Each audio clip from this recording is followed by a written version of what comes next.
EH Bildu Geroa Bai eta PSNek akordioa lortu dute Iruñeko erorien monumentua eraldatzeko. Hiru alderdiek adostutakoaren arabera, hemendik aurrera Maravillas Lamerto interpretazio zentro gisa izendatuko dute eraikina.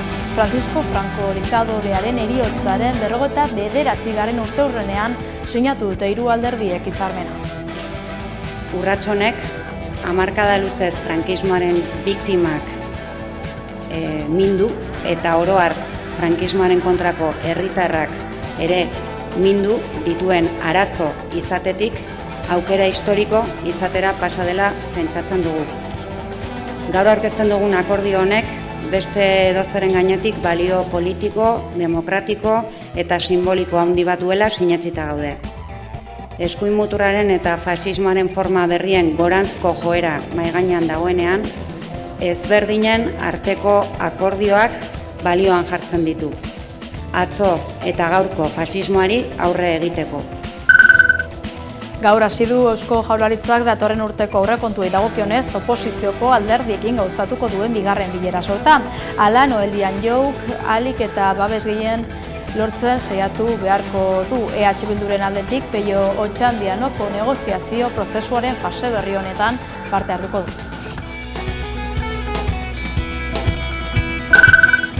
Efemeridei dagokionez, Santi Brouard eta Josu Muguruza hil zituzten data da gaurkoa. Ezagutu zituztenek elkarrizketarako eta negoziaziorako sena aitortzen dizkiete Brouardi eta Muguruzari. Ez alferrik herri batasunaren buruzagitzan zeuden hil baitzituztenean. Mila 1984ko azaroaren 20an hil zuten Brouard, 5 urte geroago Muguruza 1989an. Duela 40 eta 35 urte urren ez urre.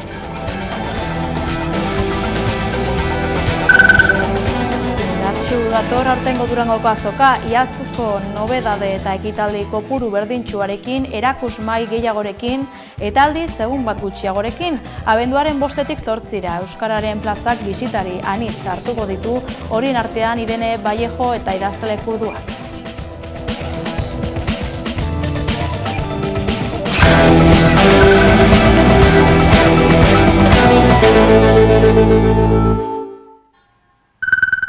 Arratsaldeon guztioi eta ongi etorri. EH Bildu Geroa Bai eta PSNek akordioa lortu dute Iruñeko erorien monumentua eraldatu eta eraikin berean Maravillas Lamerto interpretazio zentroa sartzeko.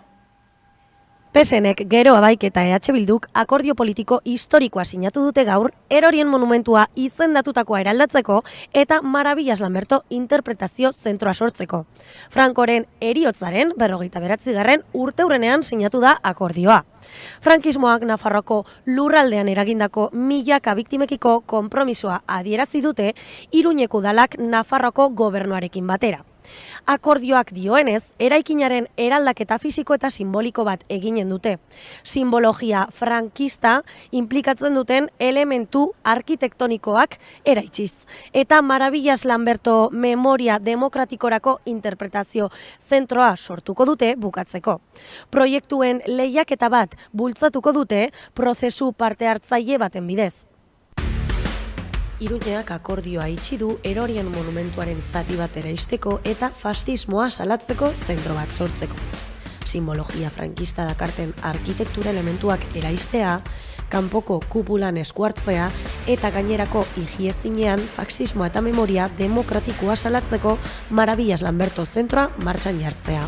Horiek dira Iruñeko erorien monumentua eraldatzeko EH Bilduk, PSNek eta Geroa Baik lortutako akordioaren funtsezko elementuak.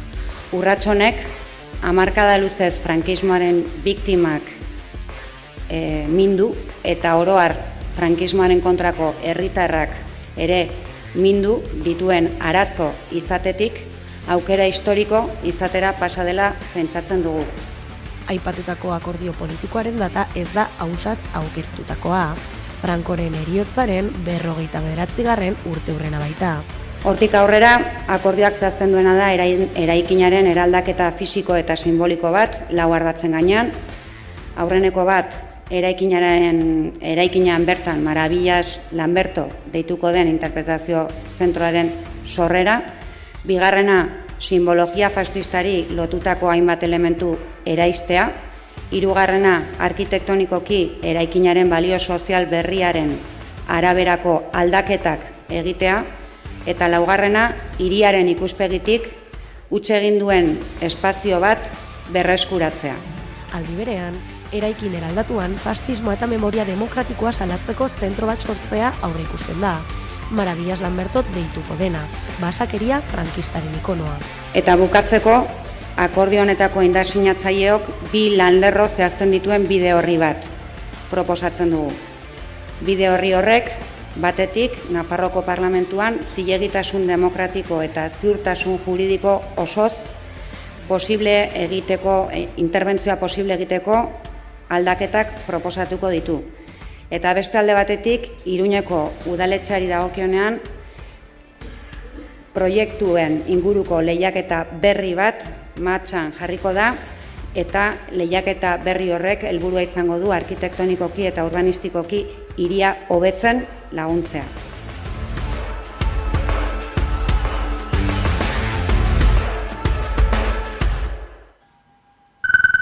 Santi Brouard eta Josu Muguruza duela 40 eta 55 urte erai zituen galeek urrenez urren. Estatu terrorismoa gauzatu zuen taldeak ez zuen nola nahiko data aukeratu hilketa hauek gauzatzeko. Izan ere, Francisco Franco diktadorea 1975ko azaroaren 20an hil zen, baita Jose Antonio Primo de Rivera ere 1936ko egun berean.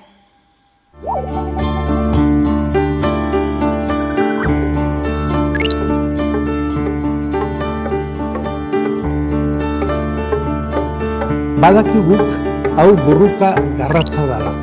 Burruka iluna akaz, baina darriorra. Ezileik alde batera itxi burrukia, bestela Euskadi hil engozatu.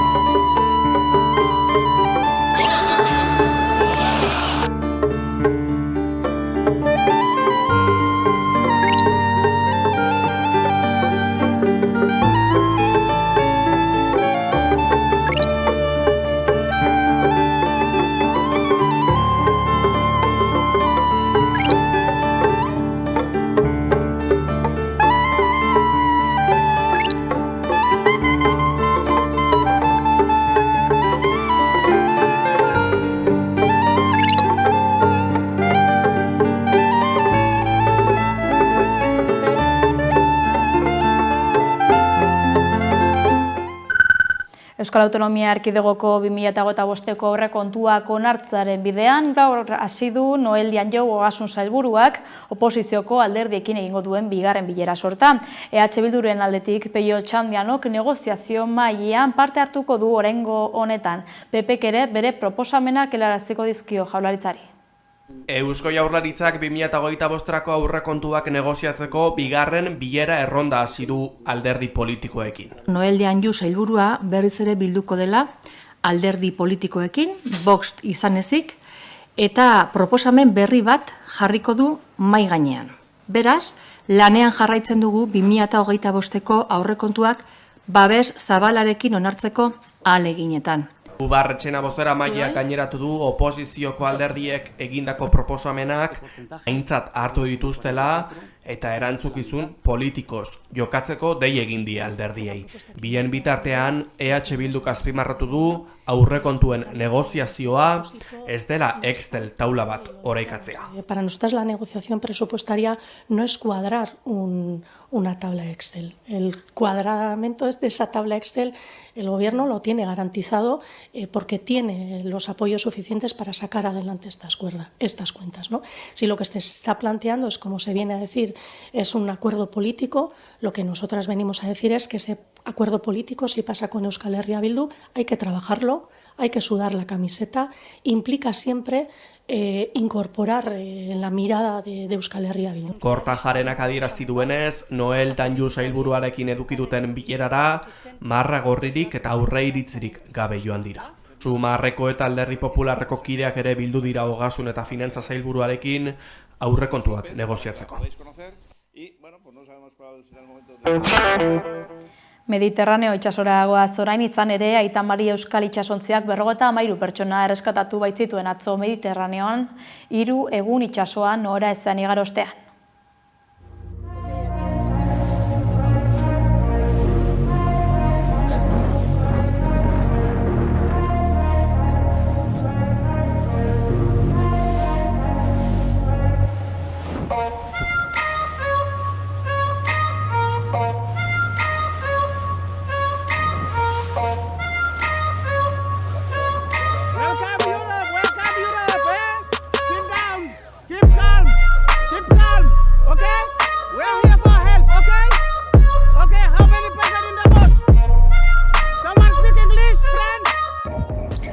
goizean Aitamarin erreskate operazio bat burutu dugu Mediterraneo erdialdean. Alarfonek posta elektronikoz postak eta 29etan bidalitako larrialdi abisu bat jaso ondoren. Larrialdi koordinazio zentroen erantzunik jaso ez dugunez, erreskate egitera joan gara, abiatu gara. 53 gazte erreskatatu ditugu, horietako asko adingabiak, eta Eritrea, Etiopia eta Hego Sudanetik etorriak.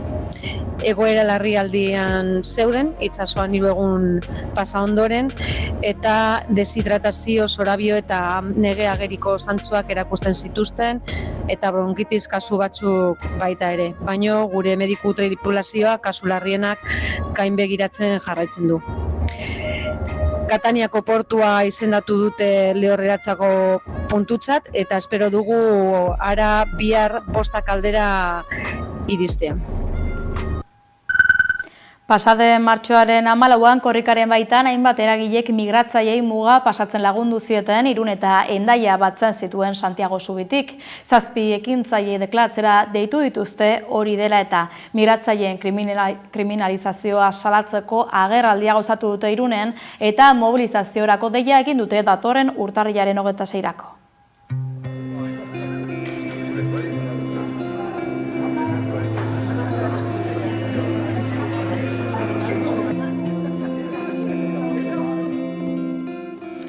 Mobilizazio eta ekintza ugari egin arren egoera ez da aldatzen, ez baita okerrera. Frantziak berriki muga ixteko erabakia beste 6 hilabetez luzatu du, eta gutako 7 ekintzaile deklaratzera deitu, atxilotu eta epaituko dituzte urtarrilaren 28an. Euskal Herria beti izan da harrera immigrazio eta emigrazio lurralde bat, eta izaten jarraitu nahi du. Migrazio prozesu aske eta seguruak egiteko eskubidea aldarrikatzen dugu. Horregatik, urtarrilaren 26an Fikobatik Hendaiara egingo demobilizaziorako deia egiten dugu, hemen bildu garenok eta ordezkatutakoa ere. Era berean, elkartasuna delitu ez dela aldarrikatzeko, jakuz autoinkulpazio konpaina martxan jarriko dugula iragarri nahi dugu. Kanpaina honekin immigrazio politikak salatzen ditugu eta gu ere korrika egunean migrazio prozesuan diren pertsonekin batera izan ginela esan nahi dugu.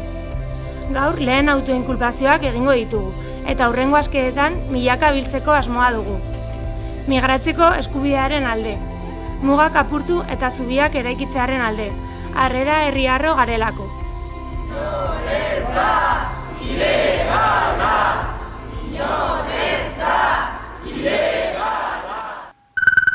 Hego Euskal Herrian migratzaileek 2 urte bizitzen igaro ostean bizileku baimena lortu ahalko dute. Horixe ahalbidetuko du Espainiako gobernuak atzerritarren legean egingo duen aldaketak. Espainiako gobernuak atzerritarren legea aldatu du lan egiteko eta bizilekua izateko baimenak lortzeko prozesu burokratikoak erraztuz, epeak murriztuz eta baldintzetako batzuk deuseztatuz. Izan ere, indarrean sartzen diren aldaketek 3 urtetik 2 murrizten ditu baimen hauek lortzeko beharrezko erresidentzia epeak. Honi esker urtero 300.000 migratzaile ingururen egoera erregularizatu ahalko da estatu mailan. Gainera, autonomo zein enplegatu gisa lan egin ahal izango dute baldin eta sustraitzeko 5 formula justifikatzen badituzte. Soziala, familiakoa, gizarte prestakuntzakoa, lan arlokoa eta bigarren aukerakoa. Era berean, nazioarteko babes eskaeraren eta errotzeagatiko erregularizazioaren arteko batera ezintasuna argitzen du erreforma berriak. Banandutako familiak berriz elkartzea hobeto ahalbidetzen du, bisatu guztien hasierako urtebeteko iraupena izatea ezartzen du, sasoiko langileko babesa indartzen du eta ikasketa baimenetik lan baimenerako trantsizioa errazten du. Zehar, errefuxiatuei laguntzeko Espainiako batzordeak adierazi duen moduan, erreforma aurrera pauso bat da migratzaile askoren eskubideak aitortzeko, baina asko atzean utzi ditzakeela azpimarratu du elkarteak. Izan ere, salatu dute erreformak asiloa eskatzen duten pertsonak zigortzen dituela eta ezingo dutela errotzea eskatu, eskaerari uko egiten ez badiote edo behin betiko ukatuta ez badute. Gainera, ohartarazi dutenez, aurreikusitako araubide iragankorrak 6 hilabetez egoera irregularrean egotera behartzen ditu errotzea eskatu ahal izateko. Beti ere gainerako baldintzak betetzen badituzte.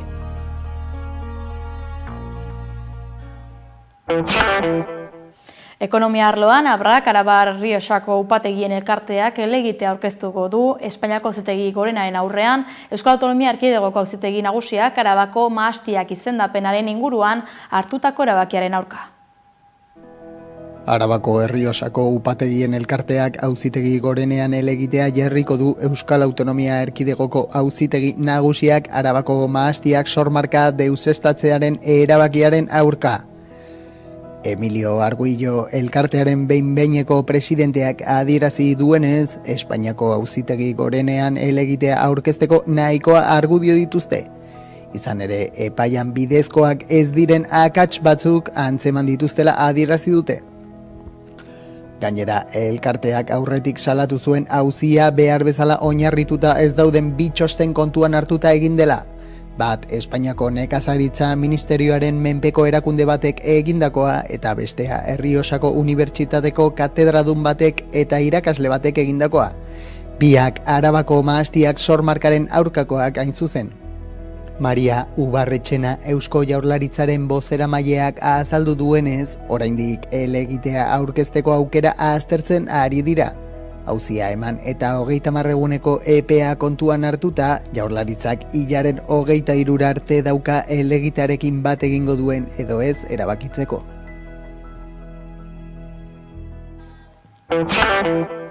Kultur arlora salto, ate joka dugu 59. Durangoko azoka eta Beñat Gaztelurrutia Gerediaga elkarteko koordinatzaileak abenduaren 5-tik 8 azokak izango duen eskaintza oso aurkeztu du gaur Durangoko San Agustin kulturgunean. Adi.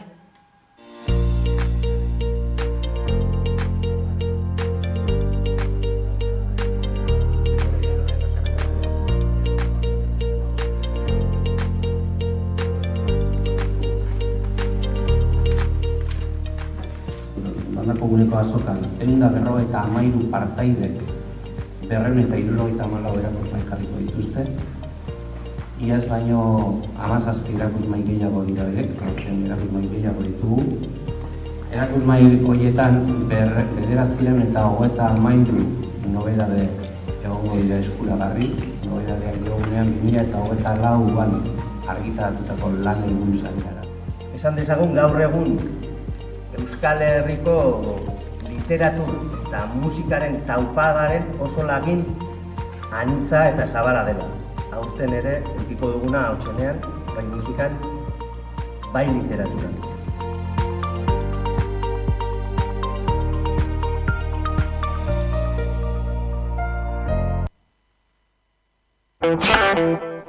Nagusitzen ari aldira jarrera matxistak neraben artean, zalantza argitzeko Irukilarroxa kooperatibarekin elkartu da 11 telebista. Adi.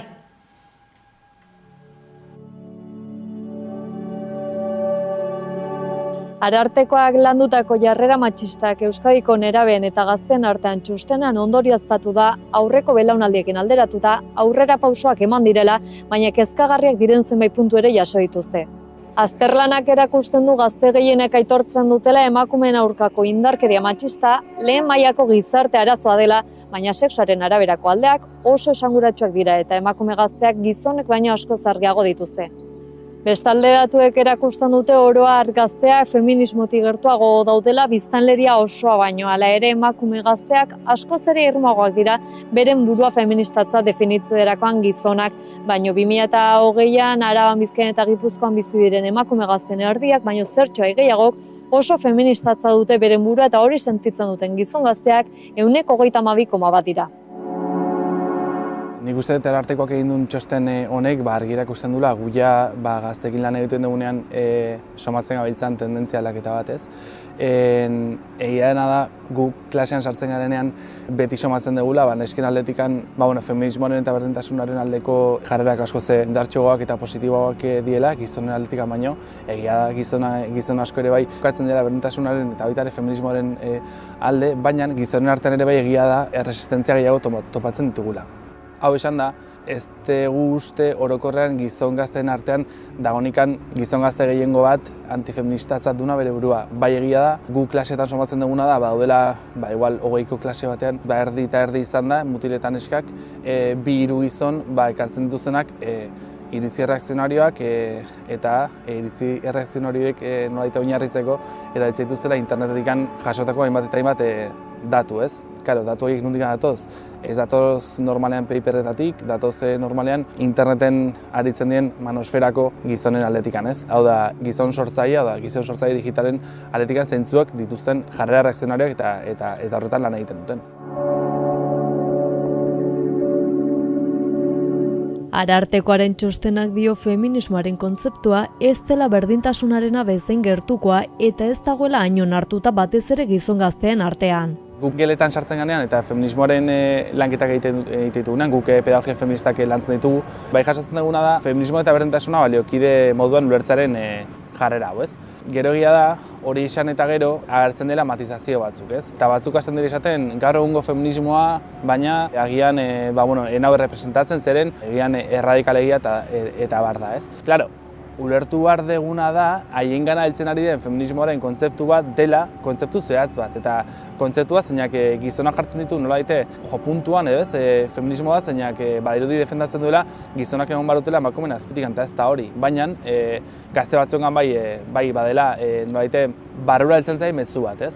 Gero orokorrean ere bai egia da feminismoaren kontzeptuaren lanketa egiten denean, emakume gazte askok eta gizon gazte askok ere bai, oso argi daukatela feminismoa ez dela gizonen kontrako kontzeptu bat, ez da mugimendu bat ere, inondik inora, baizita dela jendarte parekida bilatzen duen mugimendu sozial, politiko eta teoriko bat, ez? Orduan, kezkagarria da batzuk esatea feminismoak nahi dula gizonak emakumeen azpitik jartzea eta gainera erabiltzen dituzte izugarrizko datu pila bat, berdintasun legeak ditu hainbat apartado horretarako, ez? Badela diskriminazio positibo moduan irakurtzen den legeak eta bar. Claro, hezkuntza mailan gaude, eta ni hortik anabilitze egiten, hezkuntzan batean feminismo bezalako kontzeptu klabeak lantzea oso forma abstraktuan eta ez bate praktikoan, gerta daitekena da sortzea horrelako eztabaidak, zentzuak batean eskatzen duten posizionamendu bat dezu batzea feminista parametro hauetan eta agian berpentsatu beharko nuke nola edo ze metodologia erabili guztia holandu izateko gazteekin, zeren gure harritzen digun zerbait da feminismoa bezalako kontzeptu barne hartzaile eta askatzaile bat ulertzen hastea zerbait zapaltzaile moduan eta hori da kezkagarria dena, zerratikan heltzen aritzaile mezu hau. Zerratikan ez dute bizi bestera batera feminismoaren gaia, ez? Eta evidentemente horria sartuko ginake sare sozial digitalen dinamiketan, sartuko ginake feminismoaren gaiak berak daukan, bere inguruan daukan ezjakintasun maila handia ere bai, eta ez bakarrikan gazten artean edo jendartean, baita irakaskuntza arloan, ze badirudi gaztea jartzen gabiltzela jo puntuan gizon gazteen jarrerak bihurtzen ari direlako edo kokatzen ari direlako kokapen erreakzionario batean, baina ez dugu hitz egiten adiez irakaskuntzan dagoen jarrerez edo dagoen ezjakintasunaz gaiaren inguruan, ez? Eta esatea argiki gazteak diela gure jendartean isla, esan nahi, gazteak ez etorkizuna dira oraina, gure jendartearen bezala. Eta orduan beratu beharko uniko baita ere zabalean edo forma zabalago batean zerrabilen gertatzen. Feminismoarekin, zerratik handabilen ultraeskuina antolatzen guztiz diskurso feministen kontra, mugimendu feministaren kontra, LGTB jendearen kontra, pertsona razializatuen kontra, migratuen kontra, eta agian behira apur bat zabaldu ulertzen hasteko zerrabilen gertatzen gure geletan. Zeren ez da bakarrikan erreakzionalismoa feminismoarekiko, baita ere bada LGTB gaiekiko, da jende arrazializatu eta migratuekiko, jende ez detasuna duen jendearekiko, diot, askoze erreakzionalismo zabalago bat da, ez? Orduan, hori baita ere berpentsatu beharko nuke. Feminismoarekiko nolabaiteko urruntasuna ikusten da azken urteotan, gizon gazten zati handi bat mugimenduak seinalatuta sentitzen delako. Aldarrikapen batzuk urrunegi eramaten ari direla uste dute eta diskurtso feministak errua egozten diela gizon guztiei, eta haien erregoaetasun presuntziaren aurka egiten duela. Larria da gizon gazteak gero ez eta urruna hau sentitzea feminismotikan, eta argi dagoena da baita ere, azken urteetan gero eta gehiago diela, jarrera batzuk zentzuek esaduten seinalatua sentitzen diela, eta ez, badiru dela gizona diela guztiaren, indarkeria guztiaren errudun. Eta interesantea da, adibidez, ondo ez hori adieraztea edo seinalatu izatearen sentimendua dutela esatea, baina importantea baita ere, justo horrelako jarrerak ateratzen denean lanketak egitea. Esan nahi dut, importantea da ondo ez hori ekarri eta emozionalki ze ondore ditun guregan aztertzen hastea, pentsatzea, eta baita ere kontun izatea, ulertuta ere, diskurso hauek esatetutenak patriarkatuaren ondorioz gizona diela violentziaren eragile nagusiak, ez zentralak, hitz egiten dela zentzu teoriko batean eta astartu batean horrek ez esan nahi gizon guztiak garenikan bortxatzaileak, gizon guztiak garenikan violentoak.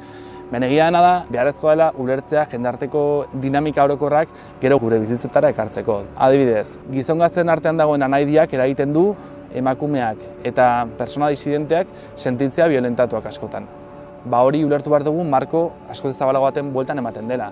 Ematen dela, egitura patriarkalen bueltako dinamiken baitan eta gizontasuna eraikita dagoen forma horregatikan, ez?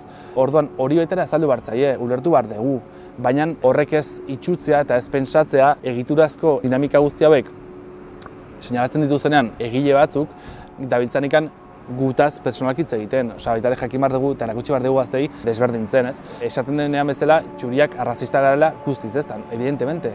Egituraz arrazistak gara, horrek ez esan nahi, ez dut dituzunikan iruzkin matxistak, edo ez dut dituzunikan jarrera arrazistak, edo jarrera arrazistak persona arrazizatu dekiko. Baina bai, betetzen zula espazio bat, eta hori ulertu beharreko zerbait da.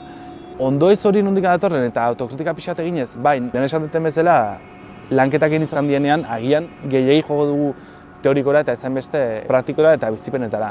Eta usten dut, gizontasuna lantzen denean gizon gazteekin oso interesantea dela bizipenetara jotzea eta asteak kokatzen gu gizon gazte izateagatikan bizi dituzten dinamiketan zeintzuk violentoak haien artean, euren artean, ez? Azterlan honekin atzemandako alderdi negatibo horiek gainditzeko sentsibilizazio ekimenak diseinatzeko hainbat arlo planteatu ditu Arartekoak. Metodologietan berritzea, programak diseinatzen gazteak tartean sartzea, sarean eta disiplina anitzeko moduan lan egitea eta berdintasunaren eta giza eskubideak errespetatzearen balioa sustatzea. Bat datoz Arartekoak egiten dituen proposamenarekin, zeren argi ikusi da azken urteetako, azken 15-20 urteetako dinamikak hezkuntzan sartu eta tegerak egitearen dinamikak askotan oso interesanteak eta beharrezkoak izan dira emakumeen kasuan, alduntze prozesuk izan direlako oso emankorrak, baina aldi berean gizon gazteekin bai izan dela hutsune bat eragindun zerbait, ez? Ez da jakin izan oso ondo konektatzen. Eta jakinik ere bai, informazio asko daukatela gazte gaur egun berdintasunan inguruan eta feminismoan inguruan eta bai gabiltza lanketak egiten dira azken 2 urteetan Irukilarroxa eta beste kooperatiba eta elkartekin batera ere apur bat gertatzen ari den errazionalismo guzti honen aurrean zer egin edo pentsatzen gabiltza. Eta bai hartu beha metodologikoki agian aldaketa batzuk sartu behar ditugula eta horrek ez esan nahi hezkuntzan ez sartzea eta dena irakasle egitea, baizik eta bai beharrezkoa zeharkakotasuna ez gai guzti hau lantzea, ez soikan tailer batzuen bueltan, eta ere baita ere sartzea prozesu txuri izango duten bestelako dinamika batzuk, ez? Kurtso osoan zehar gaia bizirik mantentzea eta bizirik egotea ahalbidetuko duen prozesuk egitea. Zergatik zeren lehen aipatu ditudan gazteen ondoezak, eta ez gizon gaztena, sino gizon zein neska gazten ondoezak gatazkak kudeatzearen bitartez, ere bai egin daitezke pedagogia feministak eta konektatzen dugunean haiek daukaten bizipen bat edo haiek duten gatazka bat egiturarekin, baina gatazkari leku eginez eta haiek duten bizipen erreal eta gertuko horretatik konektatuz, baditugu esperientzia zentzuk esatuten asko zentzu sakonagoan ulertzen dituztela kontzeptuak eta baita ere ulertzen dituztela kontzeptu horiek haien bizipenetan dituzten eraginak.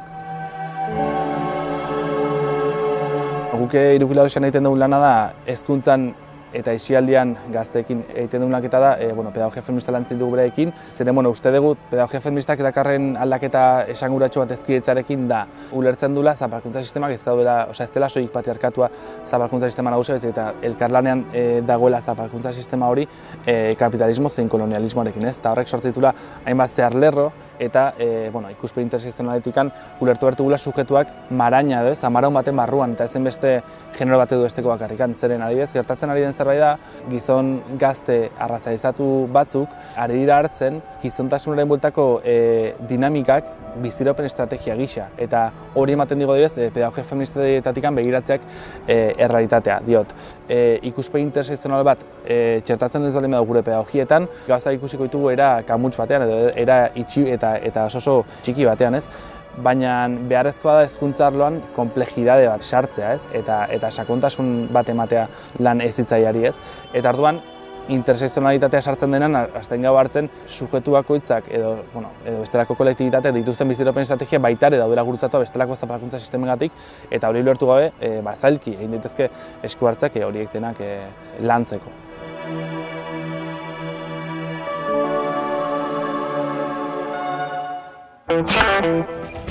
Albistegiaren amaierara iritsi gara, ongizan.